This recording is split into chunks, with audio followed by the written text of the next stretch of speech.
আমাদের সংসদে কোনো হিন্দু ছিল না। আমাদের সংসদে কতগুলো চাটুকার আওয়ামী লীগ ছিল। সাতক্ষীরার কলারোয়ার একটা হচ্ছে রেস্টুরেন্টে আগুন ধরছে, সেটা বলে যে হিন্দু মন্দির পুড়ে যাচ্ছে। আমার দলের লোক হলে তার কি শাস্তি বিধান করতে হয় সেটা আমি করবো। যখন আপনি আওয়ামী লীগের পক্ষ হয়ে জামাতকে নিধন করতে যাবেন তখন আপনি কিন্তু আওয়ামী লীগ, কিন্তু আপনি মারা গেলে আবার দাবি করছেন আমি হিন্দু, আমি সংখ্যালঘু। কারণ আমরা সংখ্যালঘু মানুষ, আমরা খামাখাই ফুটবলের মতো দুই পক্ষে লাথালাতির মধ্যে না থেকে আমরা এই দেশে নিরাপত্তা সহকারে বসবাস করতে চাই। ভারতে এই বিষয়টা নিয়ে কিন্তু অনেকেই রাজনৈতিক প্রোপাগান্ডা, তাদের রাজনৈতিক সুবিধা নেয় এবং ঘোলা জলে মাছ শিকার করার মতো বহুজন আছে। যেমন ভারতে এই একটা টিভি চ্যানেল বললো যে সিরাজগঞ্জের এনায়েতপুরে যে থানায় হামলা হয়েছে ওখানে 13 জন পুলিশ, সব হিন্দু পুলিশ নিহত। আমরা মাশরাফির বাড়িটা যেটা হামলা হয়েছে আগুন ধরছে, সেটা বললো যে লিটনের বাড়ি পুড়ে যাচ্ছে। সাতক্ষীরার কলারোয়ার একটা হচ্ছে রেস্টুরেন্টে আগুন ধরছে, সেটা বললো যে হিন্দু মন্দির পুড়ে যাচ্ছে। আমরা ইসকন মন্দিরে হামলার কথা মেহেরপুরে, যেটা আমাদের ইসকনের যিনি সভাপতি তিনি ক্লিয়ার করেছেন যে ওটা একটা হিন্দু বাড়ি ছিল, ওটা একটা বাড়ি ভাড়া নিয়ে করা ছিল, সেই বাড়ি নিয়ে গ্যাঞ্জাম, বাড়িটা পুড়ায় দিয়েছে, যে কারণে ওই বাড়ির মধ্যে এটাও পুড়ে গেছে। তো ইসকনের যে 350 মন্দির আছে কোনো মন্দিরে আক্রমণ হয়নি এবং তিনি স্পষ্ট করে বলছেন যে আমাদেরকে সমস্ত নেতৃবৃন্দ ইনশিওর করছে যে হামলা হবে না, তারপরেও আমরা আতঙ্কিত আছি।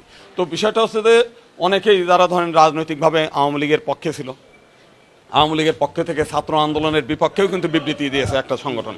তারা বলেছে যে এই ছাত্র আন্দোলন যারা করেছে তারা রাজাকার, তারা নিজেদের স্বঘোষিত রাজাকার, তাদেরকে রাষ্ট্রদ্রোহী হিসেবে বিচার করতে হবে, তারা যেন কোনো সরকারি আধা সরকারি স্বায়ত্তশাসিত পুলিশ সেনাবাহিনীতে কোনো জায়গায় চাকরি না পায়। তো এই ঘটনাগুলো তো প্রথম আলো সহ সব পত্রপত্রিকায় ছাপা হয়েছে।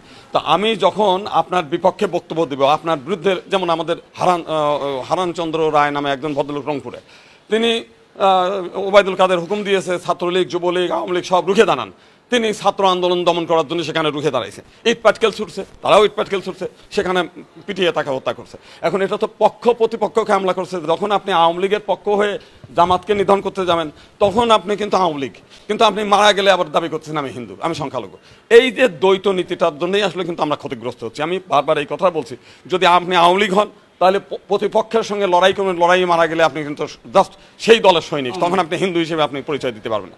আর নিরীহ হিন্দু হন, শুধু হিন্দু পরিচয় দেন বা আমরা কোনো দলের মধ্যে নাই, আমরা ঘরে থাকি, পূজা পার্বণ করি, আমরা ভোট কারে গোপনে দিব কি দিব না সেটার জন্য আলাদা। তাহলে কিন্তু আপনি যদি নির্যাতিত হন তখন আমরা বলবো যে ইউ আর হিন্দু, আপনার জন্য আমরা সেখানে আমরা নিরাপত্তা সহ অন্যান্য জায়গায় আমরা যে কান্নাকাটি করা দরকার সেগুলো করবো।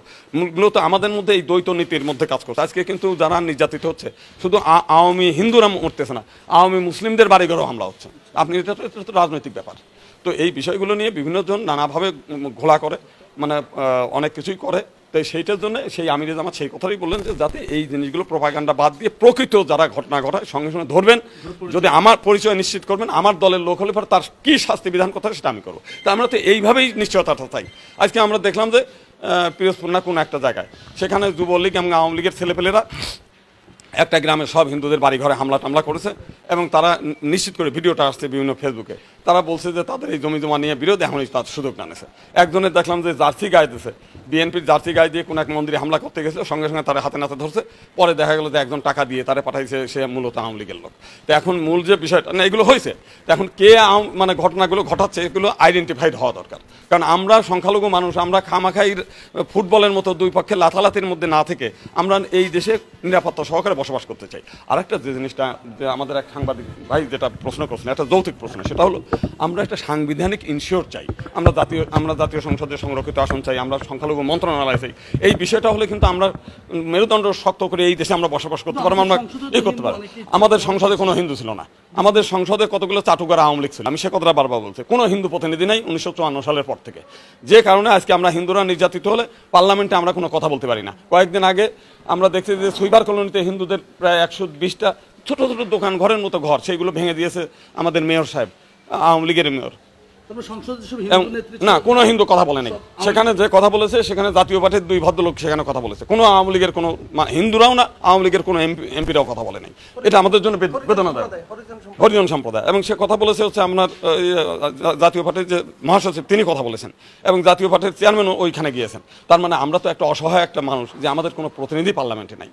এটা বড় দুঃখজনক যে কথাটা উনি বলতে চেয়েছেন। আমরা সেই জিনিসটা চাই, আমরা ইনশিওর চাই প্রত্যেক রাজনৈতিক দলের কাছে যে একটা পৃথক নির্বাচন ভিত্তিতে যে হিন্দুদের ভোটে হিন্দুরা নির্বাচিত হবে, হিন্দুদের এমপি পার্লামেন্টে যাবে যারা নিজেদের কথা নিজেরা বলতে পারবে, নিজেদের মেরুদণ্ড সোজা করে থাকতে পারবে। আমরা বাঙালিও হতে চাই না, আমরা ওই আওয়ামী লীগে হতে চাই না, আমরা বিএনপি জামাতে হতে চাই না, আমরা শুধুই হিন্দু হিসেবে থাকতে চাই। এটা হলো আমাদের বক্তব্য।